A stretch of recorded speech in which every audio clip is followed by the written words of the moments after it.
नमस्कार दोस्तों। आज हम पहुंच चुके हैं श्रावण मास महात्म्य के 25वें अध्याय में।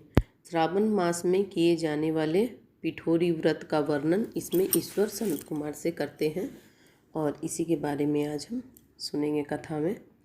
तो हमेशा की तरह मेरा अनुरोध है आप सभी से कि कथा अगर आपके सामने आया है तो आप बहुत ही लकी हैं और आपका कुछ भी पुण्य है जो आपके सामने आया है कि इस कथा को सुन के आप और पुण्य अर्जित कर पाएँ और इसे शेयर करके 2 गुना 3 गुना जितना भी ये कथा शेयर होते जाएगा।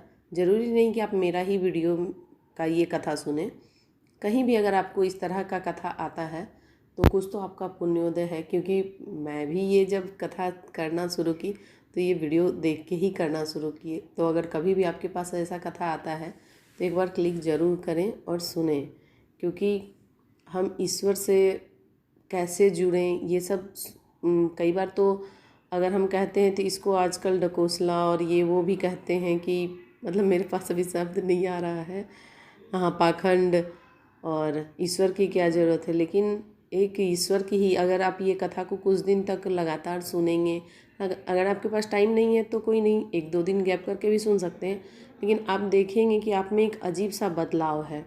लोगों को आप आसानी से माफ़ कर पा रहे हैं। बहुत से लोग ऐसे होंगे जिनकी बातें आपको बहुत कड़वी लगती थी, धीरे धीरे देखेंगे आप में अजीब सा चेंज होता जा रहा है और आप खुद हैरान होंगे कि आप अपने नए वर्जन को देख के अगर एनालिसिस करेंगे। ये मेरा एक्सपीरियंस है, ज़रूरी नहीं कि आप सभी ऐसा करें ही, हो सकता है टाइम नहीं हो या जो भी कारण हो, लेकिन अगर ऐसा करते हैं तो आप एक अपना अच्छा वर्जन बहुत आसानी से रेडी कर सकते हैं।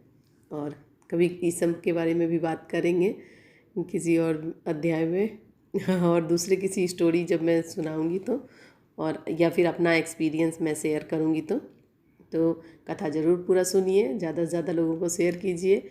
वीडियो पसंद आए तो लाइक ज़रूर कीजिए ताकि ज़्यादा से ज़्यादा लोगों तक ये कथा पहुंच सके। प्लीज़ कथा ज़रूर लाइक कीजिएगा और शेयर सब्सक्राइब करना भी ना भूलें। तो आइए अब स्टार्ट करते हैं श्रावण मास अमावस्या को किए जाने वाले पिठोरी व्रत का वर्णन। ईश्वर बोले, हे मुनि श्रेष्ठ, अब मैं उत्तम पिठोरी व्रत का वर्णन करूँगा। सभी संपदाओं को प्रदान करने वाला यह व्रत श्रावण मास की अमावस्या को होता है।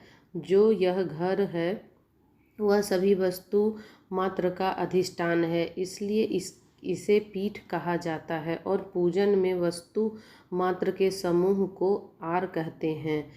अतः हे मुनीश्वर, इस व्रत का नाम पिठोरी है।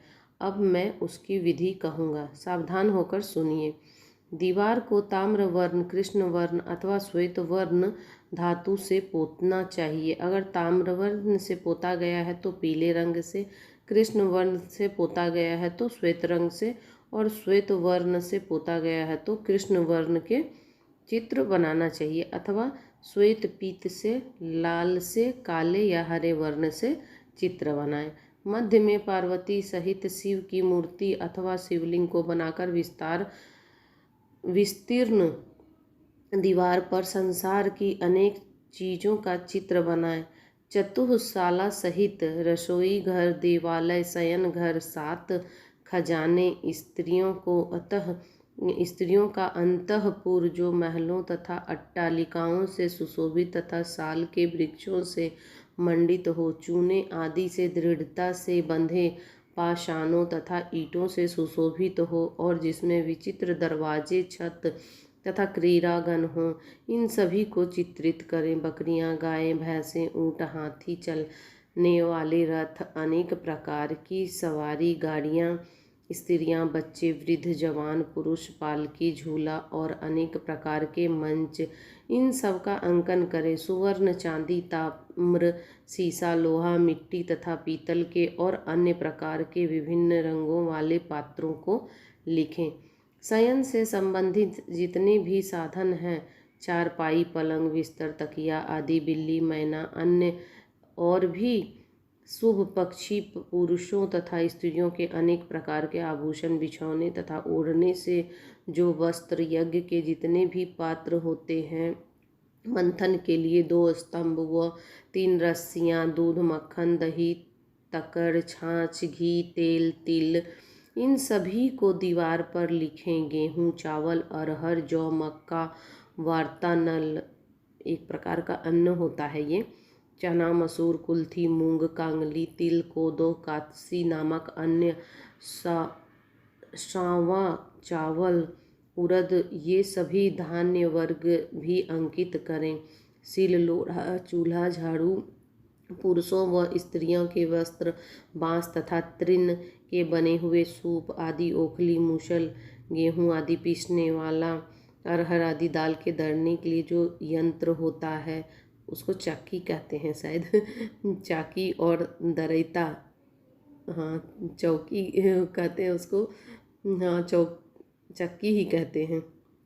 पंखा, चवर, छत्र, जूता, दो खराऊं, दासी, दास, नौकर, पोष्य, वर्ण, तृण आदि पशुओं का आहार, धनुष, बाण, शतघ्नी, ये अस्त्र होता है। खड्ग, भाला, बर्छी, ढाल, पास, अंकुश, गदा, त्रिशूल, विधिपाल, तोमर, मुद्रण, फरसा, पट्टिश, भूषिंडी, परिध, चक्र, यंत्र आदि, जल यंत्र, दावत, लेखनी, पुस्तक, सभी प्रकार के फल, छुरी, कैंची, अनेक प्रकार के पुष्प, बिल्व, तुलसी दल, मशाल, दीपक तथा दीवट आदि उनके साधन, अनेक विध खाने योग्य शाक तथा पकवानों के जितने भी प्रकार हैं उन सभी को लिखना है।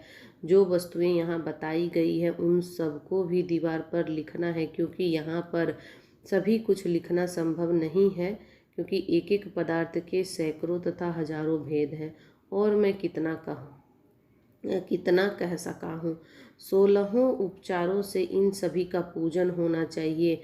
पूजन में अनेक प्रकार के गंध द्रव्य, पुष्प, धूप तथा चंदन अर्पित करें। ब्राह्मण बालकों तथा सौभाग्यवती स्त्रियों को भोजन कराएं। उसके बाद पार्वती सहित शिव से प्रार्थना करें, मेरा व्रत संपूर्ण हो। हे सांब शिव, हे दयासागर, हे गिरीश, हे चंद्रशेखर, इस व्रत से प्रसन्न होकर आप हमारे मनोरथ पूर्ण करें। इस प्रकार 5 वर्ष तक करने के बाद उद्यापन कर देना चाहिए। इसमें घृत तथा बिल्व पत्रों से शिव मंत्र के द्वारा होम होता है।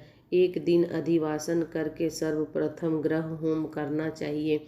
आहुति की संख्या 1801 होनी चाहिए। हे वत्स, उसी प्रकार आचार्य की पूजा करें और भूयसी दक्षिणा दें। इसके बाद व्यक्ति इष्ट बंधुजनों तथा कुटुंब के साथ स्वयं भोजन करे। ऐसा विधान किए जाने पर मनुष्य सभी कामनाओं को प्राप्त कर लेता है। इस लोक में जो जो वस्तुएं उसमें परम अभिष्ट होती है उन सभी को वह पा लेता है। हे वत्स, मैंने आपसे इस उत्तम पिठोरी व्रत का वर्णन किया है। इस व्रत के समान सभी मनोरथों तथा समृद्धियों को प्रदान करने वाला और शिवजी की प्रसन्नता करने वाला न कोई व्रत हुआ है और न तो होगा। मनुष्य इस व्रत में दीवार पर जो जो वस्तु बनाता है उसको निश्चित रूप से पा लेता है। इसी प्रकार श्री स्कंद पुराण के अंतर्गत ईश्वर सनत कुमार संवाद में श्रावण मास महात्म्य में अमावस्या में पिठोरी व्रत कथा नामक 25वां अध्याय संपूर्ण हुआ। हर हर महादेव, हर हर महादेव, हर हर महादेव। कथा सुनने के लिए धन्यवाद और मुझे ये मौका देने के लिए भी धन्यवाद धन्यवाद धन्यवाद। मिलेंगे अगले वीडियो में। वीडियो को ज़्यादा से ज़्यादा लोगों को शेयर, चैनल सब्सक्राइब कर लें मतलब, और ज़्यादा से ज़्यादा लोगों को शेयर करें और ख़ुद भी कथा को प्लीज़ पूरा सुनें। धन्यवाद एक और बार। हर हर महादेव।